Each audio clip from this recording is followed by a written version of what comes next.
Ready start. Bangladesh में हालात खराब होते चले जा रहे हैं। इसके चलते दक्षिण एशिया में जो परिदृश्य बन रहा है वह भारत के लिए चिंता का विषय है। पाकिस्तान तो 1947 से ही भारत विरोधी हिंसात्मक कार्रवाई कर रहा है। अफगानिस्तान को भारत ने बहुत आर्थिक मदद दी, परंतु उसका कोई विशेष सकारात्मक परिणाम नहीं निकला। बांग्लादेश को हमने 1971 में स्वतंत्र कराया।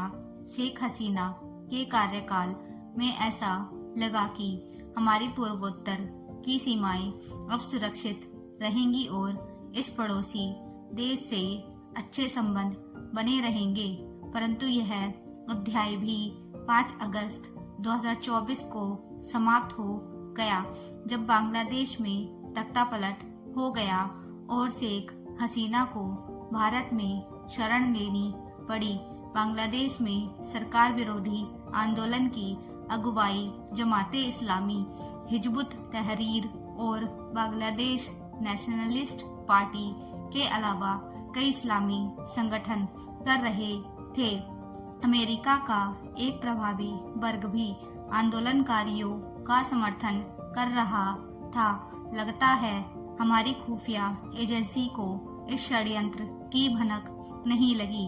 बांग्लादेश में इस समय एक अंतरिम सरकार चल रही है, जिसके मुख्य सलाहकार नोबेल पुरस्कार विजेता मोहम्मद यूनुस हैं। तख्तापलट के बाद से बांग्लादेश में अल्पसंख्यकों और विशेष तौर से हिंदुओं पर बराबर आक्रमण हो रहे हैं।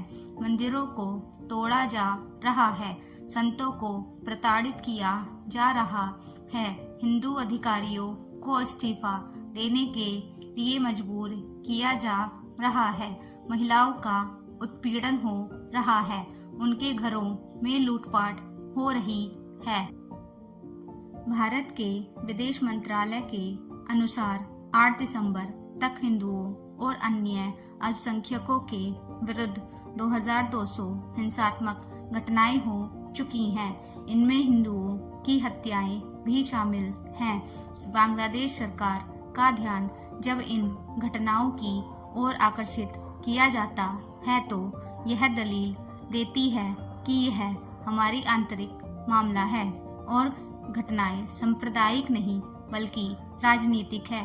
क्या यह अजीब नहीं कि जब किसी देश में मोहम्मद साहब का कार्टून बनता है या कहीं कोई मस्जिद गिर जाती है, तब तो वह मामला वैश्विक हो जाता है और दुनिया भर के मुसलमान उस पर अपना विरोध प्रकट करते हैं। परंतु जब हिंदुओं के मंदिर तोड़े जाते हैं और उनका उत्पीड़न होता है तो यह संबंधित देश का आंतरिक मामला हो जाता है। बांग्लादेश में कुछ घटनाओं के पीछे राजनीतिक कारण हो सकते हैं, क्योंकि वहां का अल्पसंख्यक वर्ग ज्यादातर अवामी लीग का समर्थन करता है, पर यह कहना गले के नीचे नहीं उतरता कि उन पर आक्रमण के पीछे सांप्रदायिक दुर्भावना नहीं है। भारत के विदेश सचिव विक्रम मिस्री हाल में ढाका गए और उन्होंने अल्पसंख्यकों की सुरक्षा के बारे में विशेष तौर से मोहम्मद यूनुस से बात की, परंतु स्थिति में कोई परिवर्तन नहीं प्रतीत होता। उल्टे हालात और बिगड़ते जा रहे हैं। भारत के लिए विशेष चिंता के 3 पहलू हैं। पहला तो यह कि बांग्लादेश में कट्टरपंथियों का वर्चस्व बढ़ता जा रहा है। जमाते इस्लामी से प्रतिबंध हटा लिया गया है। पिछली सरकार ने जो कट्टरपंथी जेल में बंद कर रखे थे उन्हें छोड़ दिया गया है। अंतरिम सरकार का समर्थन कर रहा हिजबुल तहरीर एक कट्टर इस्लामी संगठन है जो दुनिया भर में खलीफा का साम्राज्य स्थापित करने में विश्वास करता है। दूसरा यह कि बांग्लादेश का झुकाव ही नहीं बल्कि लगाव भी पाकिस्तान से होता जा रहा है। मोहम्मद यूनुस हाल में पाकिस्तानी प्रधानमंत्री से जिस गर्मजोशी से मिले वह देखने लायक था। पाकिस्तानी से समुद्री रास्ते से बांग्लादेश को सामान भी जाने लगा है जो वर्षों से बंद था। पाकिस्तानी गायक ढाका आमंत्रित किए जा रहे हैं। तीसरा यह कि चीन अब बांग्लादेश में अपना जाल और तेजी से फैला सकता है। उसकी बेल्ट एंड रोड इनिशिएटिव योजना को और गति मिल सकती है। इसके अलावा बांग्लादेश सैन्य सामग्री चीन से खरीदने जा रहा है। बांग्लादेश की घटनाओं को देखते हुए भारत के समक्ष 3 आशंकाएं उभर रही हैं। पहली यह कि क्या बांग्लादेश में भी अफगानिस्तान की तरह कोई तालिबानी राज्य स्थापित हो जाएगा। दूसरा, क्या बांग्लादेश फिर से पूर्वोत्तर के आतंकी अलगाववादी संगठनों की शरण स्थली बन जाएगा। क्या बांग्लादेशी हिंदुओं की सुरक्षा सुनिश्चित हो सकेगी। इस समय वहां हिंदुओं की आबादी 7.95% है। एक समय वह 20% से अधिक थी। स्थिति काफी विषम है, परंतु हमें उसका समाधान तो ढूंढना ही पड़ेगा। इतिहास साक्षी है कि अगर आपके पास आर्थिक और सैन्य शक्ति है तो आप किसी भी देश से निपट सकते हैं। भारत इन दोनों क्षेत्रों में अपनी सामर्थ्य तेजी से बढ़ा रहा है। बांग्लादेश में कैसी भी सरकार बने, हमें उससे निपटने में ज्यादा दिक्कत नहीं होनी चाहिए। हमें किसी पड़ोसी देश पर आक्रमण नहीं करना है, परंतु उसे यह मालूम होना चाहिए कि अगर उसने कोई भारत विरोधी कार्रवाई की तो उसकी भारी कीमत चुकानी पड़ सकती है। पूर्वोत्तर की सीमाओं को हमें फिर से सुरक्षित करना पड़ेगा। बांग्लादेश की 4096 किलोमीटर सीमा पर सीमा सुरक्षा बल तैनात है।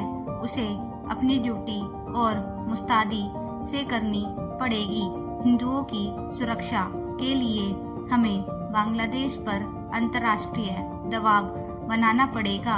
अमेरिका में ट्रंप की राष्ट्रपति बनने के बाद संभवतः हमें इससे मदद मिलेगी। बावजूद इसके बांग्लादेश में हिंदुओं के उत्पीड़न के बारे में हमें सभी देशों में प्रचार करना होगा। अगर स्थिति में सुधार नहीं होता तो भारत को शायद आबादी की अदला बदली का प्रस्ताव रखना पड़े।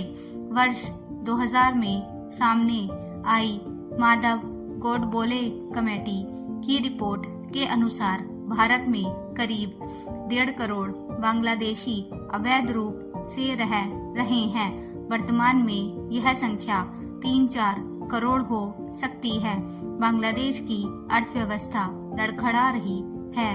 हो सकता है कि वहां के नेतृत्व को जल्दी यह समझ आ जाए कि भारत से मदद और अच्छे संबंधों के बिना देश को सुगमता से चलाना मुश्किल होगा।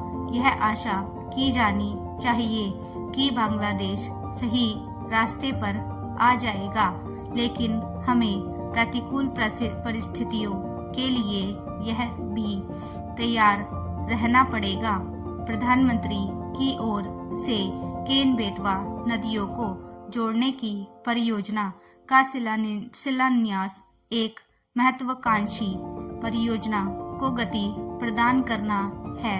इस परियोजना से मध्य प्रदेश और उत्तर प्रदेश के बुंदेलखंड क्षेत्र के लाखों लोग लाभान्वित होंगे। यह परियोजना पेयजल के साथ सिंचाई के पानी के संकट को भी दूर करने में सहायक बनेगी। इसके अतिरिक्त यह बिजली का भी उत्पादन करेगी। स्टॉप।